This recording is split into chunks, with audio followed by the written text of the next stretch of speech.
Good morning friends, मैं जीवन sir आज आपके लिए लेकर आया हूँ बुद्धि का त्रितंत्र सिद्धांत। और यह त्रितंत्र सिद्धांत दिया था स्टर्नबर्ग ने और इसे कहा जाता है स्टर्नबर्ग का बुद्धि का सिद्धांत। ये आप देखिए दाहिनी ओर एक तस्वीर है लाल घेरे के अंदर, और यही थे स्टर्नबर्ग। स्टर्नबर्ग त्रिबुद्धि सिद्धांत या बुद्धि का त्रितंत्र सिद्धांत बुद्धि का आधुनिक सिद्धांत माना जाता है। ये जो सिद्धांत दिए हैं ना, ये आधुनिक सिद्धांत है, ये प्राचीन सिद्धांत नहीं है। स्टर्नबर्ग का त्रिबुद्धि या बुद्धि का त्रितंत्र मानव बुद्धि को एक की क्षमता के बजाय अलग अलग घटकों में तोड़कर समझाने का प्रयास करता है। इनके अनुसार जो है मानव बुद्धि एक भाग नहीं है, वो तीन भागों में है। पहला है व्यवहारिक बुद्धि या संदर्भात्मक बुद्धि।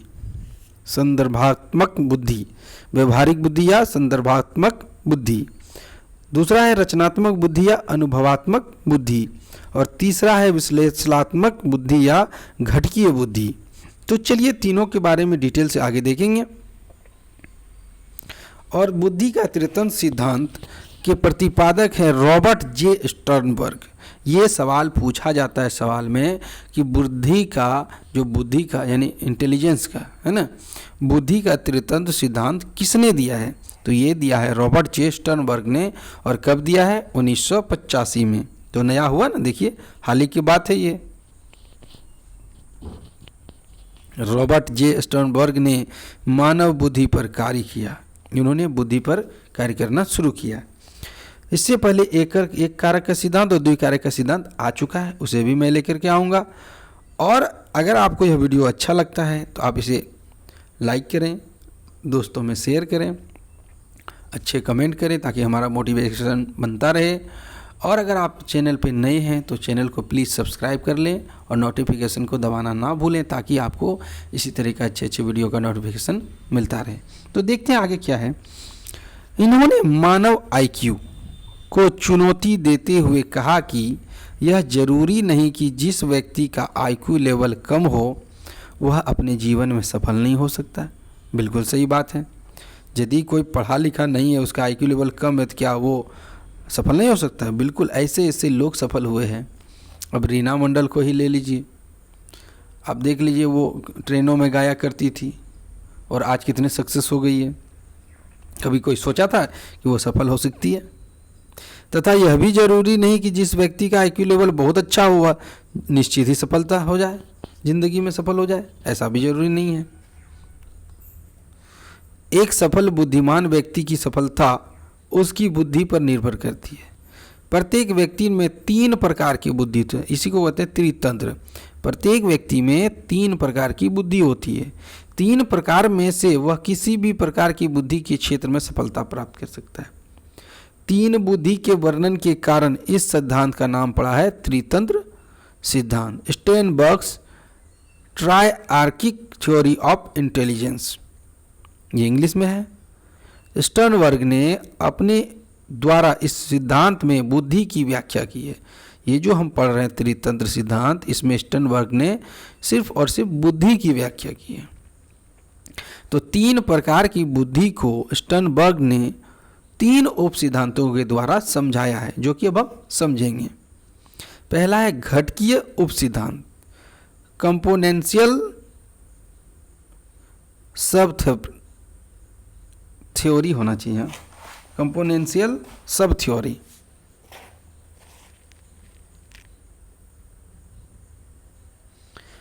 तो इसमें आप देखेंगे कि पहला है विश्लेषणात्मक बुद्धि, एनालिटिकल इंटेलिजेंस। इसमें तीन घटक होते हैं, यानी पहला जो तीन भागों में लोग बांटा है, और ये जो तीन भागों में बांटा है उन्होंने, उनमें से पहला का भी तीन भाग है। तो तीनों घटकों को देखते हैं। पहला है मेटा कंपोनेंट, यानी मेटा घटक। यह व्यक्ति को समस्या समाधान तथा योजना बनाने में सक्षम बनाता है।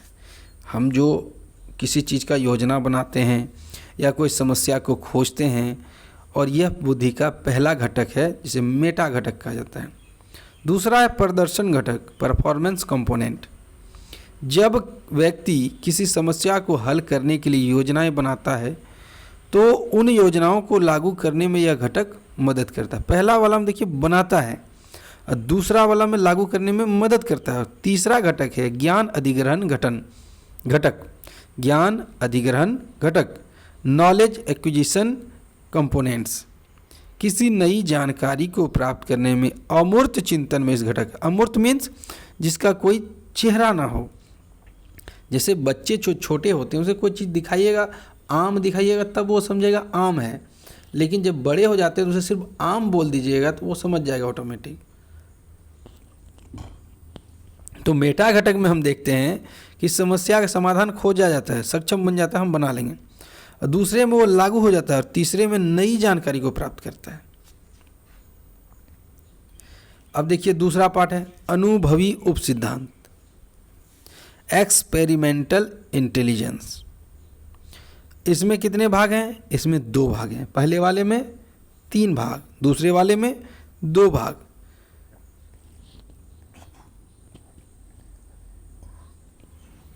रचनात्मक बुद्धि, रचनात्मक बुद्धि में 2 भाग होते हैं। पहला है नवीन यानी नोवेल्टी। यह किसी व्यक्ति की पहली बार समस्या से निपटने की क्षमता के संबंधित होता है। यानी कोई व्यक्ति पहली बार समस्या से जूझ रहा है, वो निपट रहा है, तो वो नया चीज़ हुआ ना उसके लिए, तो ये नवीन हो गया। दूसरा है स्वचालन, ऑटोमेशन। यह किसी व्यक्ति की स्वचालित रूप से दोहराए गए कार्यों को करने की क्षमता से संबंधित है। यानी किसी व्यक्ति ने कोई कार्य किया है और उसको दोबारा वो दोहरा रहा है, तो ये हो गया उसका स्वचालन। अब देखते हैं इसमें समझ के आप कितनी जल्दी नई समस्या को हल कर सकते हैं। देखिए नया समस्या है, तो ये कौन सा हुआ? ये पिछला वाला हुआ ना, ये हुआ रचनात्मक बुद्धि, नया समस्या पहली बार हो रहा है। लेकिन दूसरा सवाल, क्या आप अपने नई कौशल का उपयोग करते हुए समस्या को हल करेंगे? करने के लिए करते हैं, यानी पिछला जो किए थे उसे अब नया कौशल द्वारा उपयोग कीजिए। आप उसको जान रहे हैं बनाने नया तरीका से, तो ये ऑटोमेशन होगा, अपने आप वो करेगा। उदाहरण के लिए जेम्स बॉन्ड हर समय नई समस्याओं से निपटने के लिए अपने ज्ञान और कौशल का उपयोग करता हुआ रचनात्मक बुद्धि रखता है। देखिए तुरंत नया समस्या आएगा तो उसको हर चीज़ नई तरीके से हो रहा है, और नई तरीके से होगा तो रचनात्मक बुद्धि में आएगा, वो स्वचालन में नहीं आएगा। तीसरा है संदर्भात्मक बुद्धि, संदर्भात्मक उपसिद्धांत, कॉन्ट्रेक्चुअल सब थ्योरी। यह व्यवहारिक बुद्धि है। इसमें भी 3 भाग होते हैं। एक है एडप्टेशन, अनुकूलन। व्यक्ति ने अपने माहौल याद नहीं समस्या से निपटने के लिए उसके अनुसार अंदर बदलाव लाकर, यानी व्यक्ति जो होता है माहौल के अनुसार समस्या निपटाने के लिए अपने अंदर बदलाव लाता है, इसे ही अनुकूलन होने की स्थिति कहते हैं या कोशिश करता है, यानी अपने आप में वो बदलाव कर रहा है। नेक्स्ट है चयन, सिलेक्शन।